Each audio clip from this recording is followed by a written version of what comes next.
MotoGP moves away from the Red Bull Ring in Spielberg, Austria, and over for the first ever time to Balaton Park in Hungary. Welcome to a brand new race on the calendar, but Hungary is returning after nearly 30 years away. Green light and away we go for the first free practice session of the weekend here for the Hungarian Grand Prix of MotoGP's 14th round of the campaign. Welcome to Balaton Park. Well, a few weeks ago we were here for World Superbikes. One of the worst lap one crashes we've ever seen. With the red flag coming out, the track very, very narrow. But this is going to be a test for all of the riders as we make our debut here. Fermin Aldeguer, 20 years old, was riding with his toe exposed at the end of the Austrian Grand Prix. That's just the kind of pressure he likes to put himself under, with his boots wearing away on the ground. So literally it's going to be something new here, as he's holding his helmet on entry there with one of his visor connections. Looks a bit weird. Fabio Quartararo looking strong as he heads down the brakes through the chicane in the back half of the circuit. Megan Birch is on her way in to join us here in the commentary box to discuss all things MotoGP and all of the latest news, views and opinions that are scouring from around there. And we're in for a very entertaining weekend. So stay with us here on JB Motorsports. As on board with Marc Marquez, our championship leader by so many points coming into it as well. It's quite ridiculous by how many he actually leads. Let's check in then with our colleagues at TNT Sports. Good morning to everybody over there. Good for the sport, good for Dorna. He's not very happy about being connected with that, Diogo. He feels, and I quote, if I move up, it's because I've earned it. The flag doesn't matter. You can understand the first part of it. You could say, yeah, absolutely, you've earned it. Having a great season in a purple patch, all the characteristics that you've just talked about. Perhaps the flag does matter a little bit, but I can understand why he doesn't want to be associated with that. Yeah, the thing is, it won't actually have had a huge impact on Yamaha or Honda vying for his signature, because it's actually a massive thing for the championship, more beneficial to Dorna and Liberty Media than actually Yamaha or Honda, but they will benefit in those regions with a superstar like Diogo Moreira on their bike. The sales, if it is Honda who get the signature, may well go up in South America, likewise for Yamaha. So yeah, the flag plays a part, but his talent more so. He's been so impressive in Moto2 this year, really a coming of age season for him, and I think whatever factory gets his signature on the contract, he's going to be an asset to them in the future. We've been so impressed with him off late.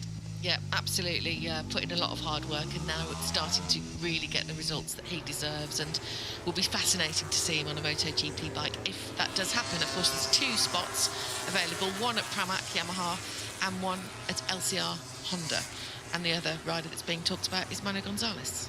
Yeah, and rightly so again. Another one, Manu Gonzalez, that actually surprised us a bit this year. We weren't expecting to see him so strong, and he made a big step, you know, this year. Looking again like Diogo Moreira, you know, on the bike, it looks super smooth, it looks effortless, and it looks like he could transfer his riding style. He could transfer really easily and naturally, let's say, on a MotoGP bike, on a much more powerful bike. So yeah, Gonzalez looking very good, leading the championship at the moment. Got unlucky last weekend. I mean, that's a really rare thing to happen, you know, for a stone to go through the radiator that is actually protected, make a hole there, and yeah, it was leaking fluid and he had to retire. But still, you know, really strong Gonzalez, and another super talent emerging for Moto2. So, you know, these guys, they get used to ride those Moto2 bikes with no traction control, all in hand, and when they normally have styles like this in Moto2, they get on the GP bike and it just translates really well. And that's why we've seen those, you know, those talents coming up, like Fabio Quartararo, and like this loads of the young talents that are now in MotoGP. I can't wait to see them actually, you know, and I hope they both get up to MotoGP and get the chance. That would oust Sonket Chantra, obviously at LCR, which could have ramifications in terms of sponsorship. We'll come back to that in a minute, but what do you feel about what you're seeing out there on track on these initial few laps, Michael? Well, the fastest man initially was Paul Espargaro, the only man with previous track knowledge here on a MotoGP bike. But yeah, it looks tricky at the moment to get all the braking markers. Pedro Acosta finding his way around here pretty quickly. This is a fast lap for him, but there is some data for KTM because of Paul's test here. So yeah, it looks like he's figuring things out pretty quickly from cutting that curb quite tight on the way through the fast right-handers. Yeah, looking quite strong then as it comes in. And still going to be on the attack and on the push. As we're just trying to work out what's wrong, actually, with our systems up here in the commentary box at the moment. Sorry, but am I the only one seeing 21 riders? I'm sorry, there's no one else available for the 22nd? I'm just wondering how our timings is like 20 seconds back. I don't think that's possible. Maybe it was something to do with because last week they were ahead.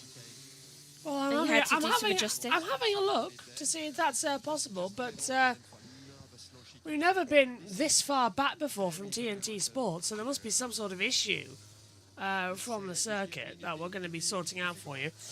Pedro Acosta looking stronger as well to come through. Yeah, that's the same now. Yeah, there we go. So I need to adjust it on here now as well. It's always a bit of a chaotic one. Stay with us. Megan, hello. Hi. This is going to be fun, isn't it? What are you making coming into this weekend? I think maybe a couple crashes. Is it wet weather? No, it's dry at the moment, but it could rain. But the track is incredibly tight, as we saw here. A lot of cancellations, I think, this weekend. Because Yeah. I'm seeing that happen right now. We saw in the World Superbike race when we were here how dangerous this track actually is and how much you do actually have accident after accident. So we had a massive red flag as well at the first corners. Yeah, it's not great. Chicane is at 12 and 13. It's a 17-corner circuit, this, as we ride on board. It is tight. It's tricky. The chicane especially I'm worried about for Grand Prix. Imagine this is our version of Monaco, as Fermin Aldeguer goes up to second, 140.433. Go on to go. You should get used to being in second. Still a little bit out of it, isn't it, at the moment? Yeah. Also, is it just me, or does today feel very much more autumny? It does. I thought we'd have to turn the light on in the commentary box for a second. What, to get some heat? See, that's become our heater. It's like, if you want to feel like you're in an easy bake oven, turn that on. Yeah, it wouldn't surprise me. I think I've left my inhaler in the house. Probably.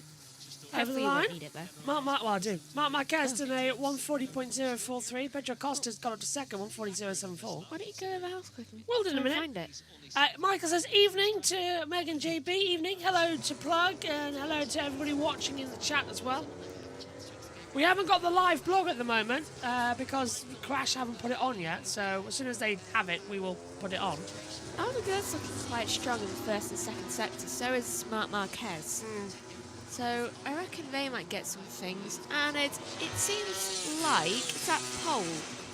No, it's not pole. Wait, it's 42 again. Rins keeps losing every single lap time he gets. Doesn't surprise me. Aldeguer goes up into 15th. Holding it strong, aren't they, at the moment? Yeah. They don't want to have the disadvantage at the front of the field that they know could always be a possibility. It seems like Sector 3 is a real problem as Aldeguer goes into second with a 139.864. Yeah, Sector 3 seems to be quite a bit of a problem. I'm going to wait a couple of seconds to see what Mark does in Sector 3. Though Aldeguer lost quite a lot of time, Mark didn't. So I'm guessing Aldeguer might have run into a little bit of a problem around that sector. But then again, I'm seeing Acosta do the exact same thing as what Aldeguer did. But Digi and Mark both seem quite happy around Sector 3. So I don't know what's going on there. And I don't know why I cannot see Sector 2 and 3 times. No, I'm thinking Aldeguer. that. It's not coming up, is it? Yeah. Digi's on a lap time through Sector 2, and that hasn't reset itself until now. Yeah. So there's a couple of bits that are still questioning for us up here in the comments box. I There's- think they've got transponder oh, hello! issues. Bang! Bang goes Jorge Martin! Oh. Another bike blow up in MotoGP, and that's straight down along towards the start finish, straight towards turn number 1. I'd stop that now. The Aprilia has gone bang, and that'll have to be a red flag because we need to check for oil on the circuit. It hasn't come out yet, though. It wasn't on the racing line though, so they might be good with this. Yellows are out. Martin, I'd get off the bike. I mean, it's not on fire or anything, so that's good at least. How's it done that? It's stood up in the gravel trap. He's kickstanded it. Oil flags are out on the start finish straight.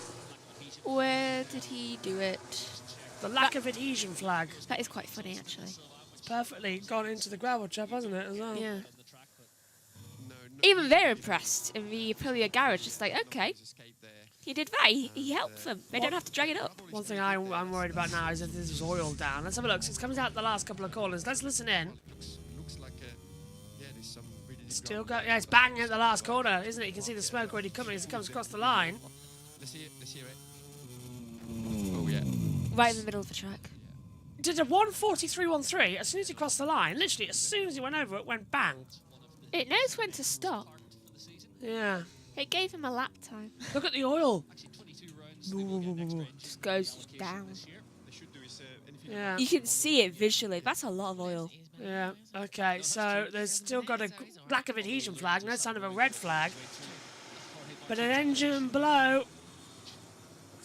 And the gravel trap here is fantastic because it's stuck in quite a lot. Probably leaking oil onto the gravel as well. Do we see any? Soak it up a little bit. Yeah. I don't see any dripping, so... No, neither do I. Might have just got away with that one, might we? Yeah. The thing is, I think he did go in the middle of the circuit when it banged. So I'm hoping that the oil might not have come out until like he was on the curbs. Loads of lap time deletions though. From many of the riders. Not surprised, do you? Nah. 32 minutes left of the session. And none of them seem to be having any problems going around that part of the track. So I'm guessing they have, as you say, got away with it. And Gone green, so they've checked it all out. they're preparing the second bike as we speak. For Martin. That'll take about 5 minutes, I reckon. Let's check in with TNT. And we were saying it just looks a bit like, all the tight corners that you've got at Kota, for example, but without any straights. There's no real straights, and yeah, it looks like it's just lacking a bit of space. I mean, it's something different, so it's going to be a real challenge, for these guys, for these riders, and also for the engineers to make the bikes efficient, because you've got so much power with the GP bikes. You've got so much potential. Ooh, another Aprilia engine. It's not good. Oh, There is and I'm just going to take over again. That is Raul Fernandez having his bike also just completely blow. And this time there was actually fire. Not a big fire. It was more towards the bottom of the bike. I think they're the brakes. So I'm guessing that might be a little bit more friction happening as well as the engine blowing. But let's see how that happened. And as you can see him going down one of the straights, about to cross the thing. You can already see it starting to blow, and then as he's going round the corner, it just completely dies on him, and it starts smoking. And then I think when he stops, that's when, yeah. Wait, I saw that. That's oil. That was ignited. The fire was ignited by oil on the track. I come back into the commentary box and it's on fire and we've got a red flag. Yeah, there's oil this time as well. Typical. So now, that's who was Red. it? Who blew, yeah, red flag's out. Who was it who blew up? I couldn't see. Raul Fernandez. Another the Aprilia engine. Well, that's two now in the space of 5 minutes. Red flag's out. That's two, as you say, Megan, two Aprilias have blown up. This time there was oil as well, because I saw the engine sparks from the thing ignite oil on the track. I'm not going to tell Nina that I told her so, but I told her so. That there'll be a red flag quite a lot. Well, I certainly wasn't expecting this coming into the commentary box today. This is Raul Fernandez. An outside view. Yeah, that just blows up, doesn't it? Yeah, and you can see the fire start there. It starts on the bike and also on the ground. So you can see he has dropped oil, and I can also see that it is quite a lot of oil, especially on the side of the track. You can literally see it coming out of the bike. So, we've got a red flag. Marvellous. In his track conditions. I've had that confirmed. It's quite humid, I think, as well out there. Right, here we go. I can't say. I do not believe what we are witnessing right now. 2. In the well, again, just again, it's coming. I don't get how. I don't know why it's only Aprilia that seems to be having this problem Well, as well. last year, last weekend, do you remember it was all the fault with everything else? Yeah, We've got the blog back, ladies and gentlemen. just in time. So we're going to have access that now in time ready. is what Yeah, it said. they're cleaning oil up. Look, Yeah. Well, with That's a paper lot. towels. They're doing it with paper towels. sand is recommended. Oil spilling on at turn 5. Yeah, I was right, because that oil ignited. I reckon that's why they can't use the sand. Oh, hang on. There we go. There's our blog. Just tells information. So the session is suspended while we clean up the track. Let's head down to our colleagues at TNT. His riding style as well as the 2024 did, and he can't compensate for it. Mark can, you know, because of the talent that he's got, he can, let's say, make it work, and he makes it work everywhere. I mean, you got to give it to him. He's such an impressive talent, the way he can adapt to the different bikes, the different conditions. It's yeah, and it must be very demoralizing for if you're Mark's teammate. Yeah. You just look at the data and you just think, there is no way I can do that. And when Pecco tried, there was a clear example. It was in Marquez, the left turn 7. So we know Mark strong in the left turns, and Pecco, I think it was second practice or third practice. Or anyway, Pecco was like, well, I'm going to try. And he tried, and guess what? First time he tried, he was down. And you just can't match it. It's almost like it's not something you can do, and these riders like that will do something really, really special. You can see what they do on data, you can compare yourself, and you can sort of understand what they're doing. You can't replicate it, and with a talent such as Mark, it's very difficult. So yeah, it is demoralizing. It is really hard to get on with. You know you're on the same bike, and you know, Pecco Bagnaia, a double-time world champion, is really struggling to do to match what Mark can do, and yeah, he's mentally it's very tough, let's say. Yeah. So is Mark's superpower this master of adaptation across his career and across the classes that makes him stand above everybody else, Michael? Yeah, he has an innate ability to ride anything at the absolute limit and do it with ease. You watch how he rode his Honda that was an animal at various points, and he could still win races on it. He could flatter it, and now he's got on the GP23 Ducati last year, and he was able to flatter that bike that no other rider really seemed to gel with. And once again, the GP25, he's doing similar, and it is tough when you look at the Poison Chalice is the seat on the opposite side of the garage to Marc Marquez. It's obviously going to be a factory seat, but it's not one you want, because Mark may lead the development in a certain direction that doesn't work for everyone. And it is obviously, it's a skill. He is arguably one of the most talented riders we've ever seen on a level like Casey Stoner was, being able to ride on the absolute limit, but has different strengths in his riding to, say, a Valentino Rossi, who was a very complete package and developed a bike that others could ride and be competitive on, where it does seem like Mark rides in a certain way, grabs it by the scruff of the neck, and does lead development down that path. And yeah, obviously the test riders are part and parcel of which way the factory will go, but it's always going to follow its lead rider, which right now is Marc Marquez. And and he can still make it work. So there's no panic for them, although they do want to deliver a package for Pecco Bagnaia at Ducati that obviously in the past has been successful for him, and he knows that what he can do on the GP24. So will he get a test on it this year? He can't race it this season, he can't switch back to that model, but he could possibly for 26. And if he takes that bike, Mark, in his direction, it is a Mark peculiar direction to go in, isn't it? Which almost exaggerates the difference once again. Yeah, I mean, the engineers and the team at Ducati, they would be able to cater, for different riding style, for different requirements. So I don't think that really plays. I think at the end of the day, the package that they have, you can't really modify, you can't really change the DNA of the bike anyway. The engine inertia and the way it's placed in the frame, if it's different, if that is the major differences from the 2024 package, you're going to be able to sort of like counteract it a little bit with the electronics, the engine brake strategies, or the TC or whatever, but you're not going to be able to change the DNA of it.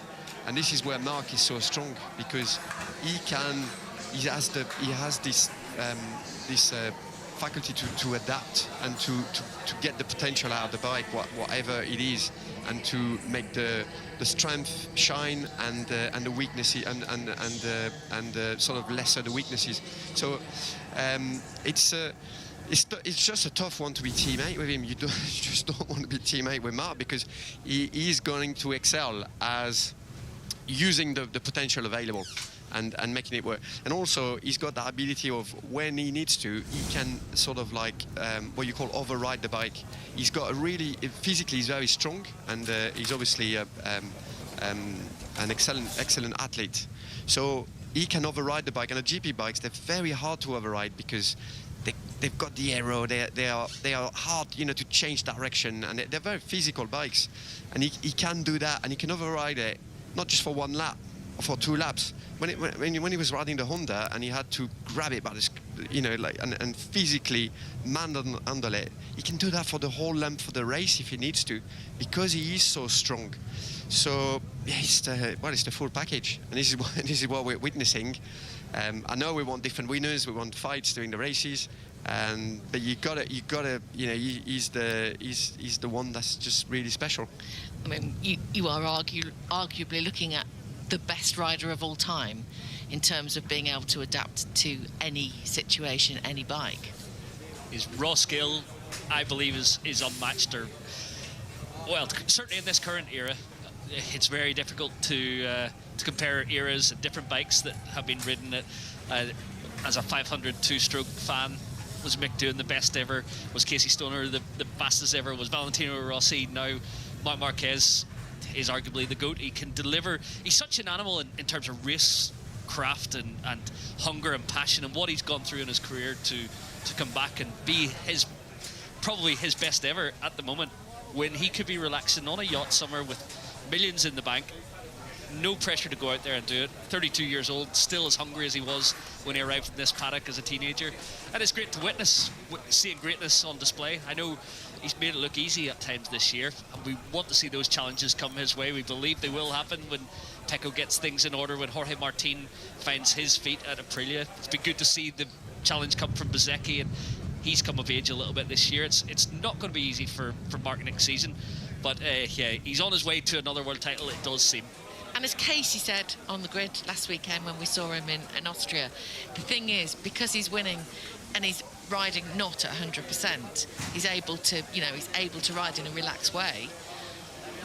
The races are coming to him as well. So it's perpetual, this success that he's created He's got himself. control. He's got control, and you can tell. I mean, an example is the Brno the Brno race, when he had this warning about the tire pressure, and he was 2.5 seconds in lead, so he can instantly react to it, and he's got that mental ability as well.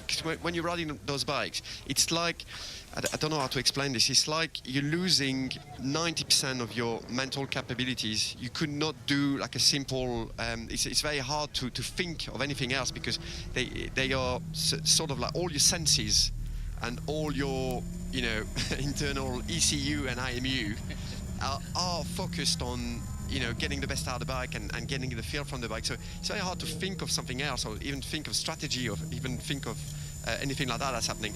Well, Mark has got that ability of almost being, he's got that power of making the right decision and making an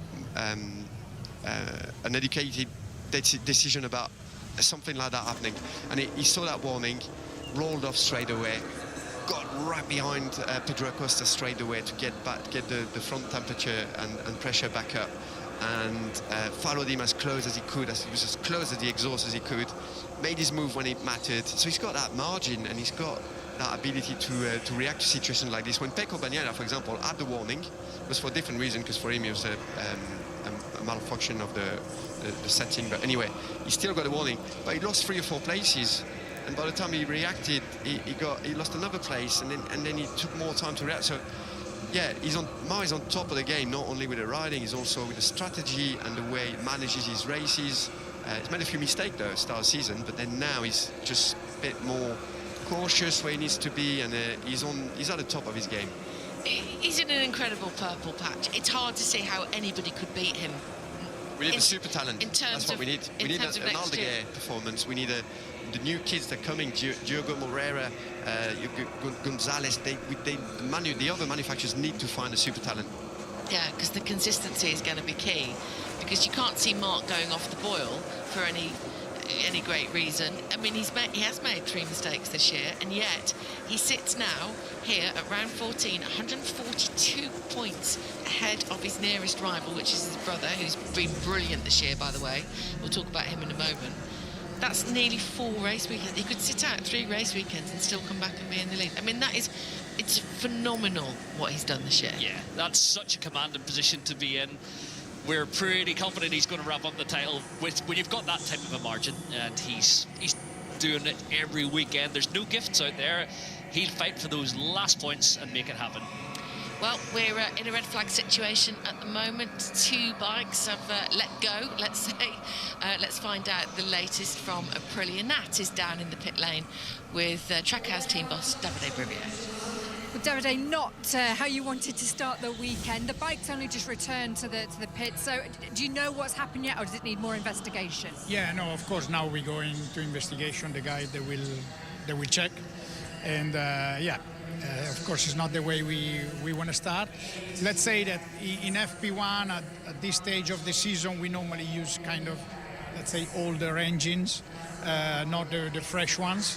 So maybe that can be the cause, I don't know, but okay, we will have a check and we will let you know later. Such an important session, of course, because it's a new circuit for everybody, and it's a pretty unique track, isn't it? Is that the kind of feeling at the moment? What are your impressions? Did you walk around it here yesterday? Yeah, we walked around. The impression was a little bit a tight circuit, which is kind of confirmed the first impression from the riders. For the MotoGP, it's not easy, it's not so big spaces, but okay, here we are, we have to race. Let's see what it brings during the weekend. Thanks for talking to us. Green light, we're back underway then, as the field will head out onto the circuit on this restarted week. I thought I muted you there, No. to come into it. I generally do think that Aprilia do need to look into their bikes, because that could be anything. I mean, they did say about using older engines, and given it as an engine problem, it could be that, but you never know what it could be in motorsport. For all you know, it could be sabotage, because there has been things like that in the past. But I do think it is the older engines that they are having trouble with here, because they're just not up to capacity and they're just exploding. Exploding massively, getting in trouble with everything. You can see where this is coming from, can't you, as well, to come into it. But also risks a couple more of this happening.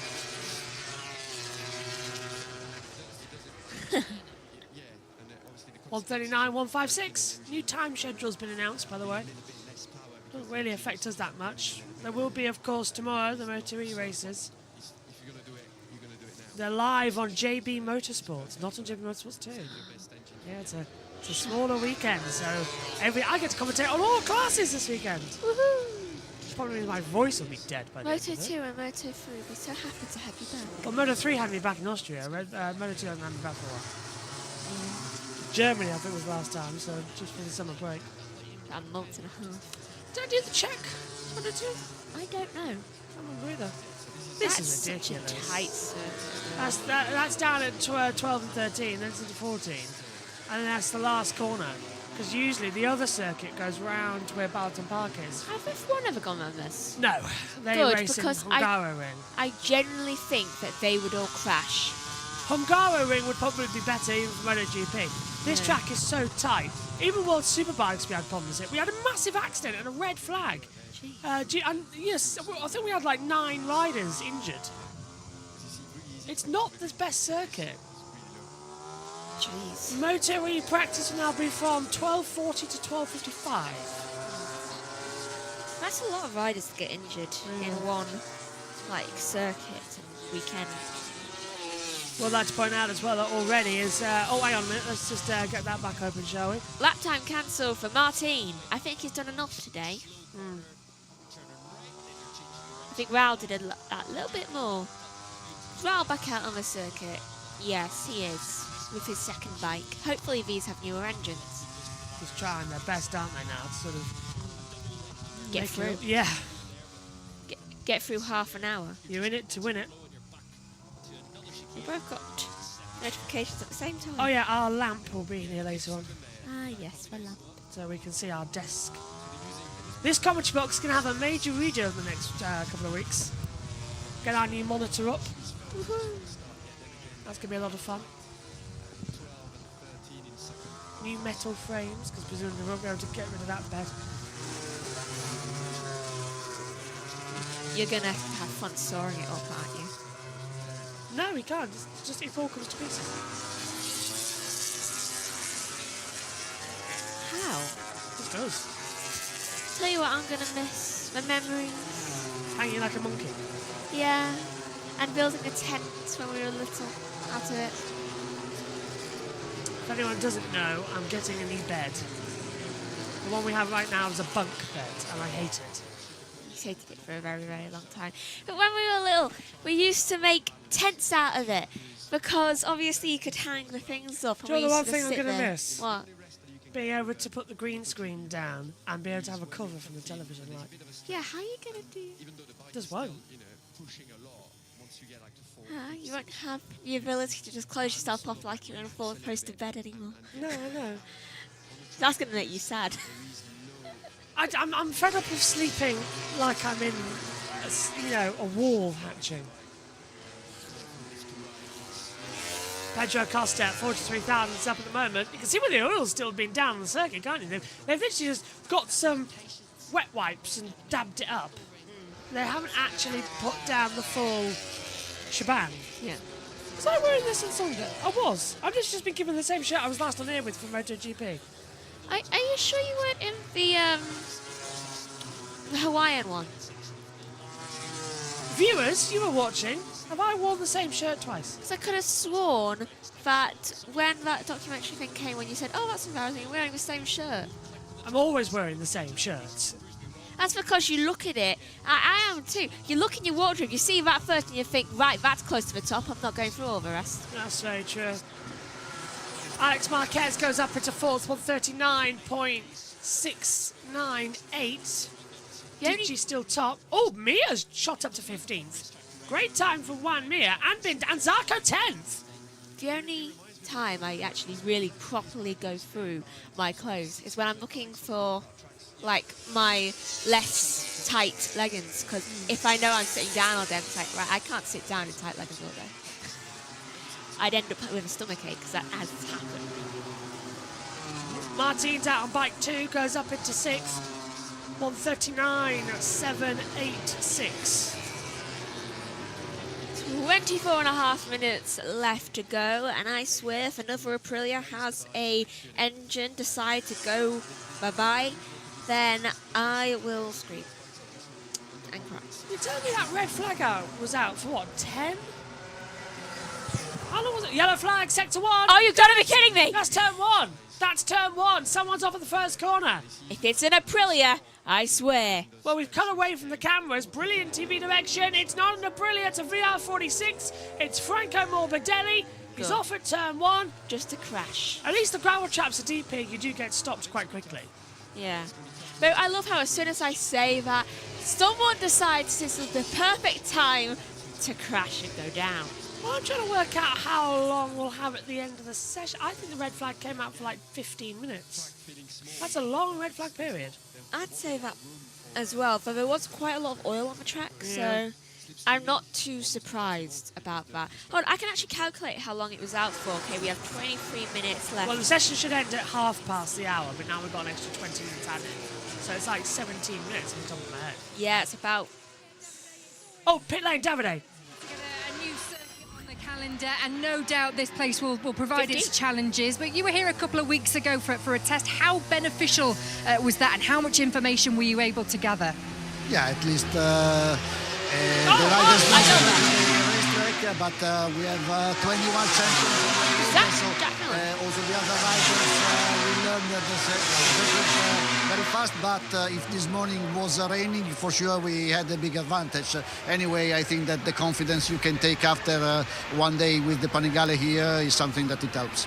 What were Mark and Pecco's kind of thoughts and feedback after your day here? Sorry? What were Mark and Pecco's impressions of this circuit? Yeah, I mean, it's a bit small for a MotoGP, but in the end, the grip is good. The people here works very good, and we are confident that we will have a good show. Thank you, David. Thank you. Davide there talking as we see Michael Bezzecchi go wide. This is previous at turn 16, Megan, coming into the braking zone. What's he done? Line on the brake. He's just missed the chicane. Oh, and goes to the gravel trap as well. Ah, Jack Miller did the same exact thing. He decided to go for a little swim in the gravel. At turn 1. Yeah. It's one of these weekends where you're just going to cross your fingers and go, breathe. Don't crash, don't crash. The sprint, the T-cert. Look at the amount of lap times counted for shortcuts and yellow flags. They're coming up on the timing sprint. Unbelievable. Why, yet again, is it a weekend with the bluish, purplish bikes that seem to be having issues? It's the Austria-Hungary alliance. They don't like blue. No. Is that bike smoking there again? I can't It see. better not be. That's an Aprilia. They look like one of the Aprilias, doesn't it?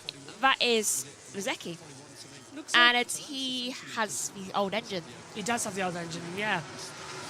So 139.395. Martin will do 9373 on the newer engine as well. So 6th and 7th for the two Aprilias. I wish the other two Aprilias of Bezzecchi and Iagura would just behave. Yeah.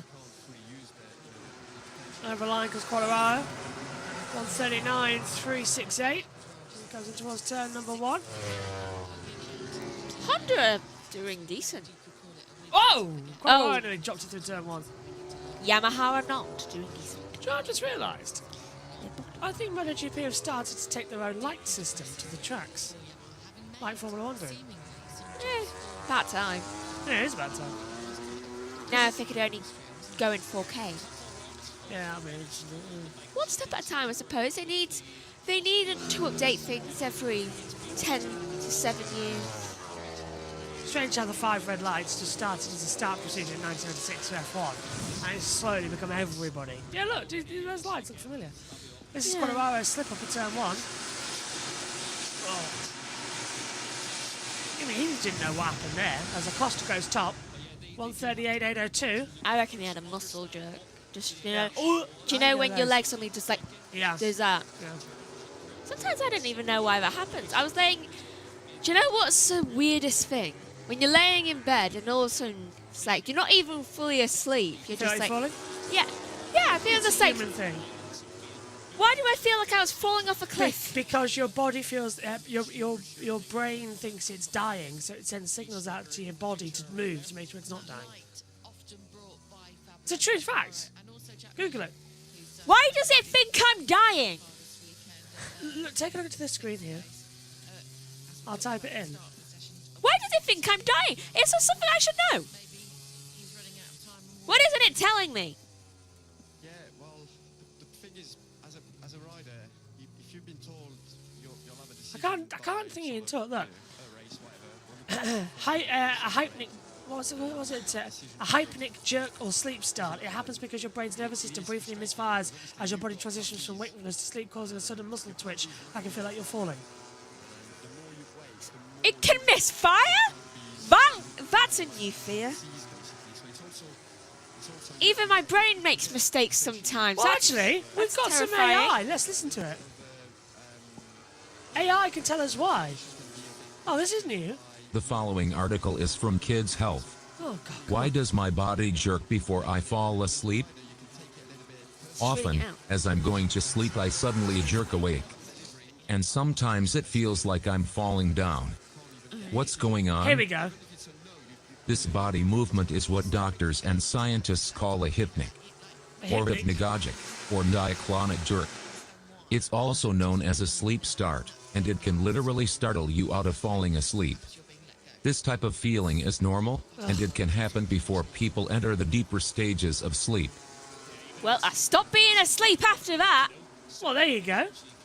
Marquez gone fastest, 138.239. Paulo Espargaro is second, Marco Bezzecchi in third, Pedro Costa fourth, and Sebastian in fifth. So you don't just watch and listen to MotoGP, you also learn science. What scares me is that the brain apparently can misfire. Does that all the time? What? Yeah, the brain misfires all the time. That's terrifying. It keeps my organs functioning. It tells them when to move. Would you like to know something else? Don't tell me the heart misfires. No, but your brain is the only thing stopping your body attacking your eyes. What the hell? See, this is why I passed.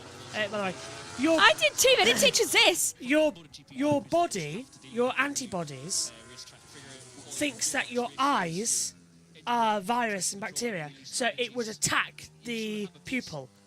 But your brain stops it. So it's literally your brain. Keep working. Yeah, it's literally your brain telling you that your eyes are good, not because your antibodies would attack. Yeah, but you didn't know that, did you? That's terrifying. That is what people should tell people at, do you know those camps, what are they called? Sleepaway camps, those things. That is what they should tell us, scary stories.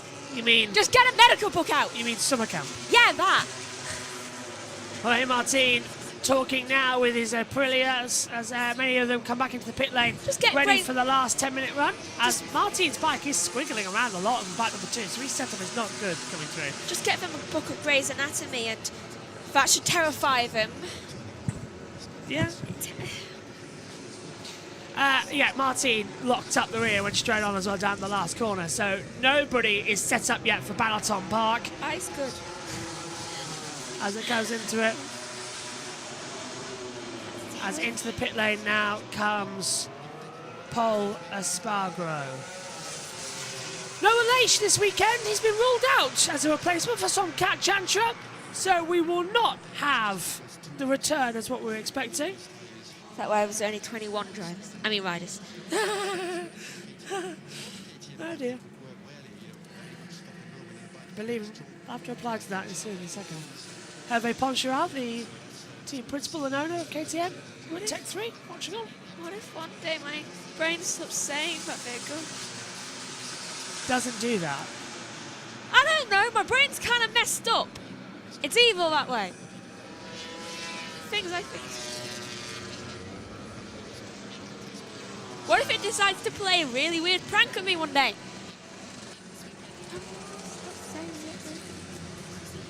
That's right. Your body can attack its... Oh, yellow flag's out, sector 4.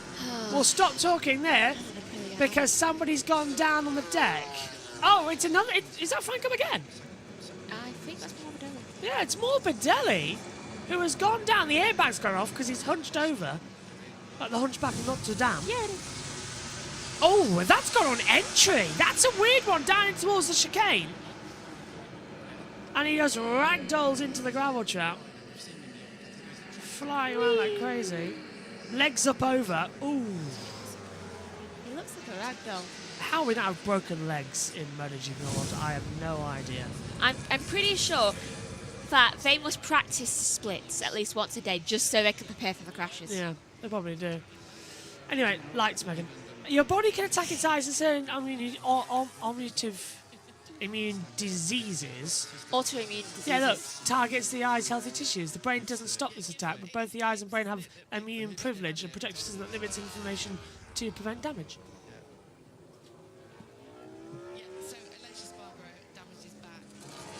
I don't like this science lesson, it's terrifying. Ah, dear. Hopefully everybody is enjoying this session. Michael says, our This is a eyes see horror the movie. world upside down, our brain flips what our eyes see. That is also true, yeah. We see everything upside down. Basically, we're all Australian, which Maddie Patterson will love. But no, our brain sees things upside down. Our eyes see things upside down, so our brain flips them.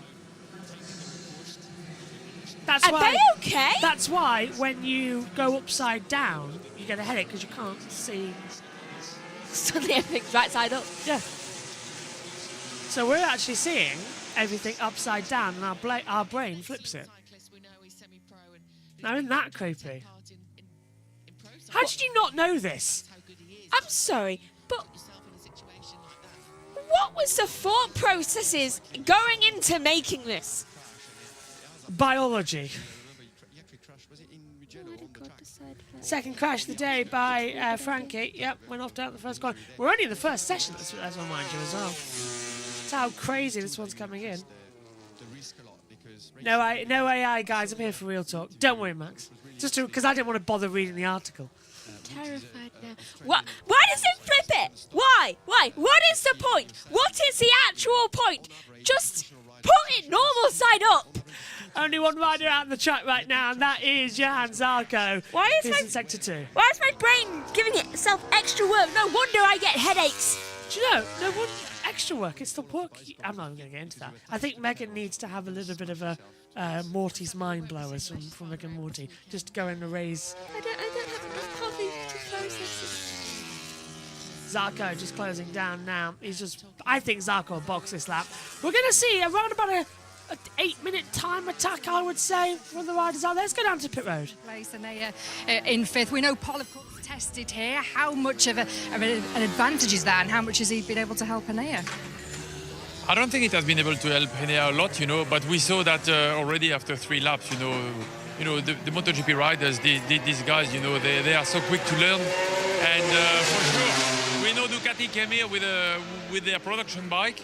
But after 4 laps, I think the advantage was almost gone. So now, what I would like to say is, it looks like the 4 KTMs are quite fast. They didn't seem to face any real problem, and I believe at the moment the KTM DNA here, engine plus chassis, is working quite well to, with regards to the layout of this very particular racetrack. But it's early days yet, So the track is still quite green, I would say. There is not so much rub on the ground. I was talking to Valentin Perron, our Moto3 rider, and he was telling me that for sure the grip every lap is becoming better and better. So clearly the lap time are going to go down quite drastically in the afternoon, I believe. So you can't take any real conclusion from this FP1. But I was expecting more trouble, honestly, because apart from the engine failure that we saw, there was not so much. There was more things happening in Moto3 than in MotoGP, actually. It's a test, of course, for the riders, but give us a sense of how difficult it is for the engineers, for the mechanics, to try and work out a setup when you come to somewhere new and so unique like this. Yeah, but you have to remember that every factory came here with their test teams, so we got data, and I think every single MotoGP team have now, top-class engineer that know the bike, the tires, and the electronic quite well. And therefore, with the track work plus the information from the test team a few weeks ago, I think you can see that we are not far, and we are already, quicker than the fastest Superbike pole position time. So we are not far. Thanks for talking to us, Hervé. We'll leave you to it. Thank you. It's a pleasure as usual. Thank you. Pleasure as always from Hervé Ponchareau there as well. Let's check in with TNT. 10, Brad Binder down at the bottom end at the moment, just presumably figuring some stuff out. Yeah, and Francesco Bagnaia as well, that was just seen there. is, well, 20th, 2.2 seconds of his teammate Marc Marquez. He's done a 140.3 so far. So he's basically a second faster than the lap time he did with the road bike when they came here and did the track day. So yeah, doesn't seem like it's working. He's done loads of laps as well, 15 laps. So yeah, and Digi up there in the top 10, who's had his ups and downs with this 25 bike. It is head scratching, Michael, this scenario, isn't it? It is, yeah, for the Ducati engineers as much as anyone, but they're searching for something that gives Pecco back the feeling he had in the GP24. The lap times are quite evident when you see the pace he had 1 year ago in Austria versus this year, and for him, he's scratching his head and he has to have that belief in himself that once he regains the feeling with the package, he'll be able to get back onto the top of his game. But it will be frustrating for him watching Mark do it with ease on the other side of the pit box, and the engineers will look at his data and just tell Pecco he needs to ride like this or do something in a certain way. But it's not easy to change what is your go-to, your approach to how you ride on the racetrack. I wasn't sure if bsky did both Brad Binder there, but I'm not sure. It looked like they were fairly amicable. Talking of Brad Binder, it was good to, he's down the order now, but it was good to see him back to the Brad of old in Austria last weekend. In there fighting, much more competitive, and I was watching his pace actually in the race over the last 10 laps. He pretty much matched Marc Marquez's pace over from half race distance, so I thought, this is the Brad of old. And yeah, the wing missing as well, didn't he? He did, yeah. He lost the right hand side of the wing aero package on the right side of his bike. Let's see what's going on down here then, Megs. It's Binder following bsky. I think Binder through the chicane, 12 and 13 is coming in a moment. Yeah, it's just such a hard track to follow. And even when you're not trying to block, you're going to block. You are. I found out Team 4 weird thing. Go on. One about the body, the other not. First of all, why are bananas slightly radioactive? I knew I didn't like them for a reason. Apparently I don't like the taste of radioactivity. So's microwave. That's fine. But bananas are radioactive. Slightly. So potassium 40 or something. And also, babies have more bones in their body than adults do because they have like 300. And apparently they fuse together as you get older. Oh, that's disturbing. Why do they have more? They can do that. The more I learn about the human body, the more I'm disturbed. Just having information back from the Aprilias right now with the engines. They may have to take a grid penalty because they want to make sure they've got enough left for the season, and this is the track to try and take it at. So watch out for that coming up into the remainder of the weekend if they have to have a different penalty system come forward. 5 minutes to go then. This is going to be an interesting weekend, isn't it? It will be. My brain hurts now. But tell me there's a reason for that. Yeah. What? Do you know what? This is enough science for the day. I'm deeply disturbed by the brain. Right, I'm gonna read out Times. Yeah, the times. So I'm not. I'm just a little less disturbed by what goes on in here and here and bananas apparently. Bananas are good. Good source of potassium. Go on. That's what's radioactive. Oh, right, okay, that's very good. Go on. Potassium 40. Marc Marquez, don't eat a lot of bananas, people. Marc Marquez tops the session currently with a 138.122. I wonder if you can get radioactive poisoning for eating those bananas. How do monkeys cope? Are monkeys radioactive? Second is Marini, surprisingly enough, with a 138.660 with Paul Sparger in third. Good for Paul. With a 138.697. And a lot of people having shortcuts right now. Bsky is 4th, 5th is Acosta, Bastianini is 6th, 7th is D'Antonio, Erdiger is 8th, 9th is Jack Miller, 10th is Morbidelli, despite crashing twice. Alex Marquez is 11th, 12th is Martin, Quartararo is in 13th, 14th is Ralph Fernandez, Zarco is 15th, 16th is Bagnaia, bad for Bagnaia, 17th is Mir, Rins is 18th, 19th is Oliveira, Ayagura is 20th, and Binder is in 21st. And our monkey's radioactive because they eat so many bananas. Dust. Someone kicked us some dust there as Mark's a good lap, but so's Acosta. Just quickly, again, come on through, and who's fast? Of course, Marc Marquez. Surprise, surprise. That is coming into it as well. Michael's got another great one here. The breathing reflex is not because we need oxygen, it's because the body needs to get rid of carbon dioxide. That's true. Huh. We breathe in oxygen, and we breathe out carbon dioxide. So technically, does that mean if we were underwater, technically all we need to do is have a bag and breathe carbon dioxide into it? No, because if we breathed pure carbon dioxide, we would die, and if we breathed pure oxygen, we would die. Oxygen-rich atmosphere. Technically, we need nitrogen. Oxygen, nitrogen-rich atmosphere coming through. That's what it is. Technically, we need nitrogen more than oxygen.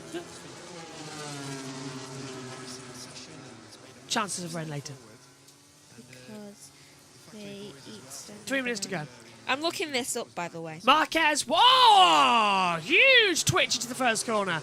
Under braking, the front end just stepped away from him. He managed to get it off with a small one off the track. 139.956 though for Mark. Here it is again in the replay, Megs. Look, into turn one, rear steps out, front twitches. That was a big one. I know. Bouncing buckaroo moment. Yeah, true.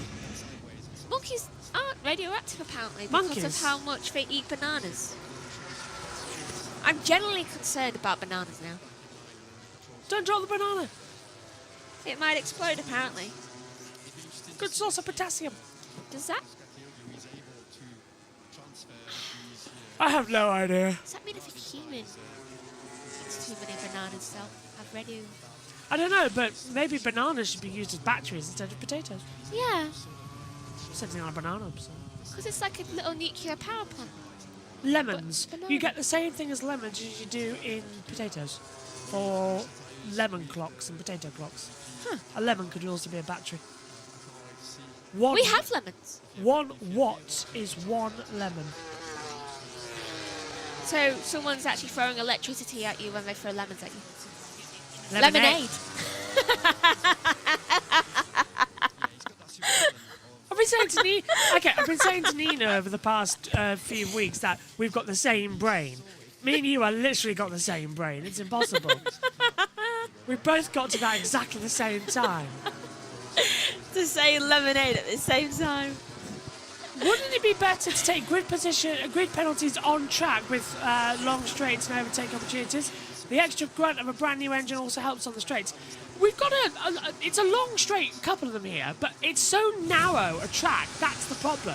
But it would have an advantage. The thing is, we say it's narrow, it looks wide for a motorcycle, but in the actual corners, that's where the block is going to happen, and that's the problem we had in World Superbikes here. Yeah. And we're already seeing in this one practice session alone how much trouble we're having. Do you know how I tell if something is too narrow?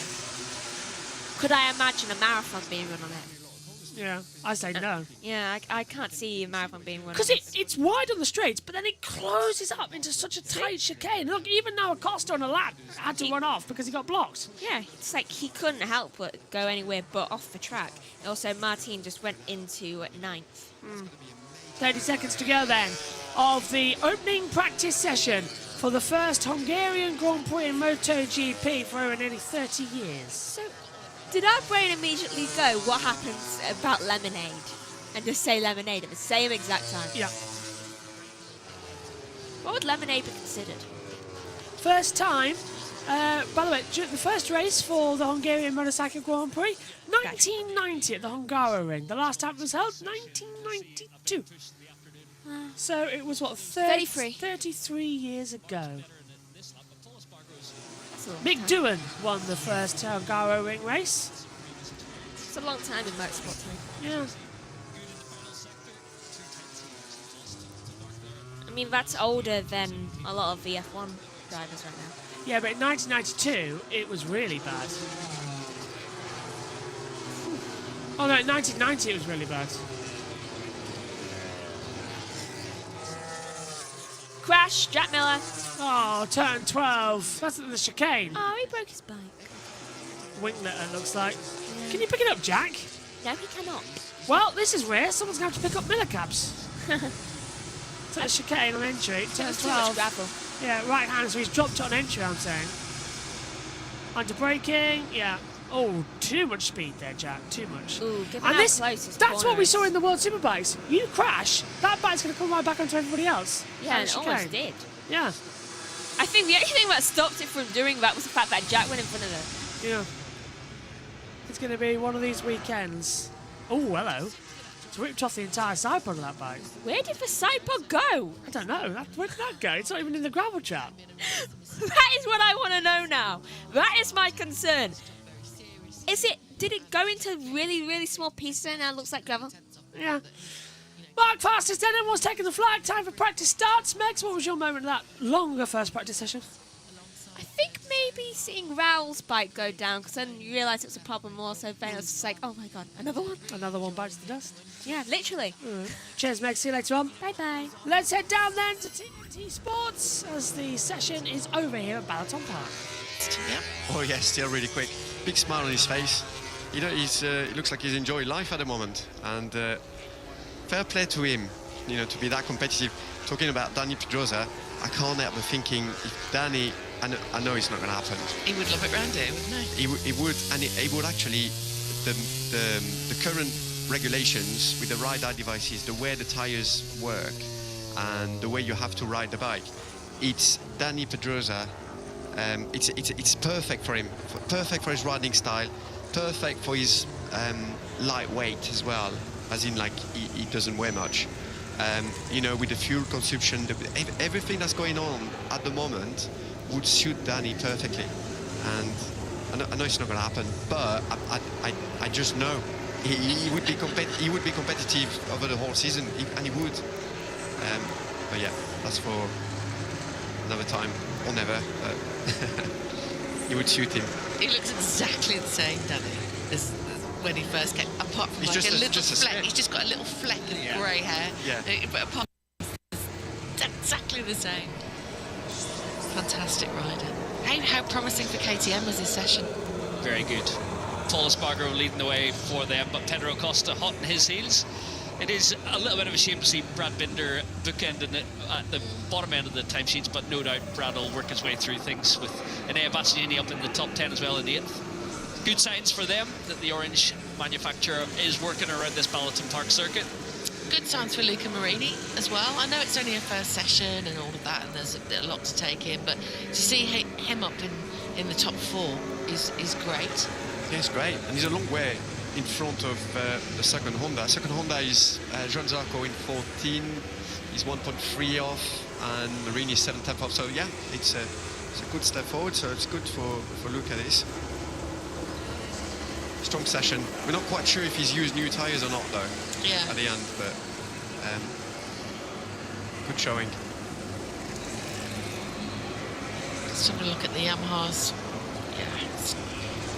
Aldoga in the top 10 as well. So we got your usual suspect that stay under the radar, and that then come up later in the weekend. So top 10 for Aldoga. You've got again Alex Marquez. We've not mentioned him. He's in P5, so he's there and about as well.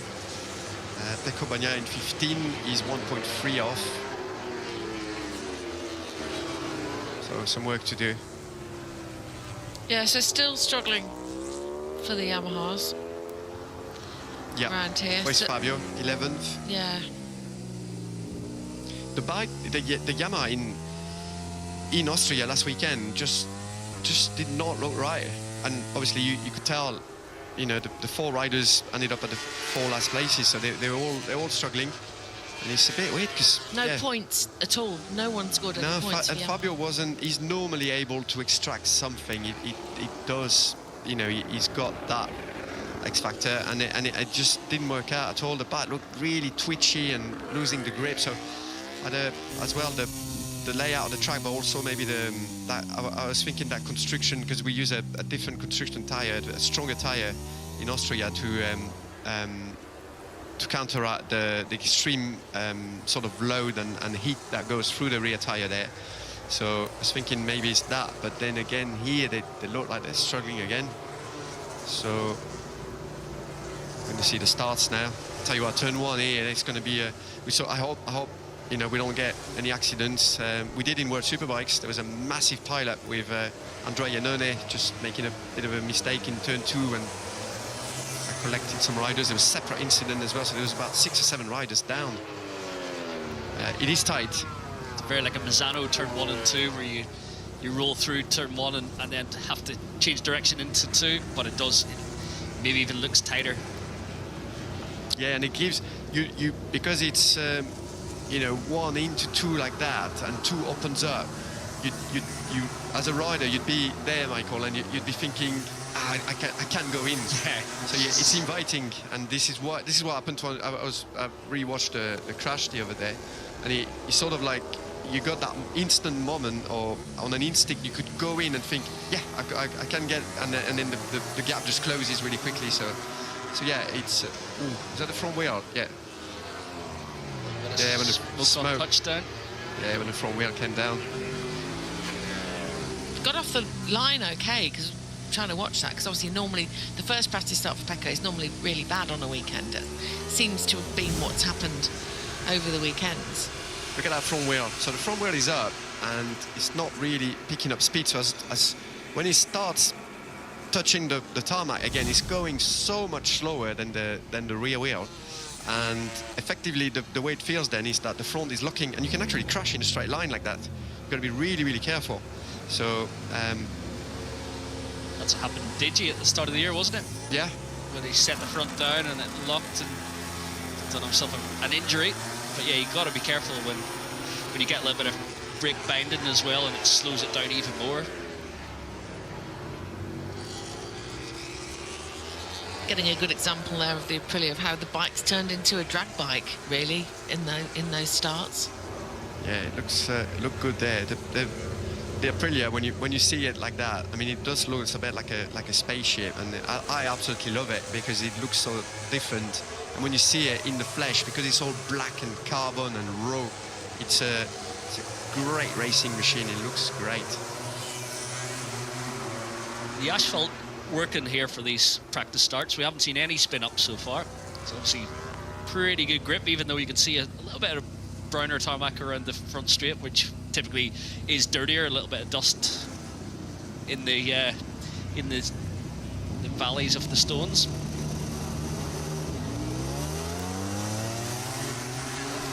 Yeah, still not.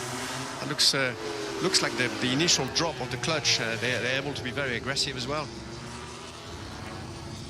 I mean, the tarmac does look immaculate. It looks nice when you're standing on the track. It looks really nice, and they've done a good job with that. Second attempts for everybody.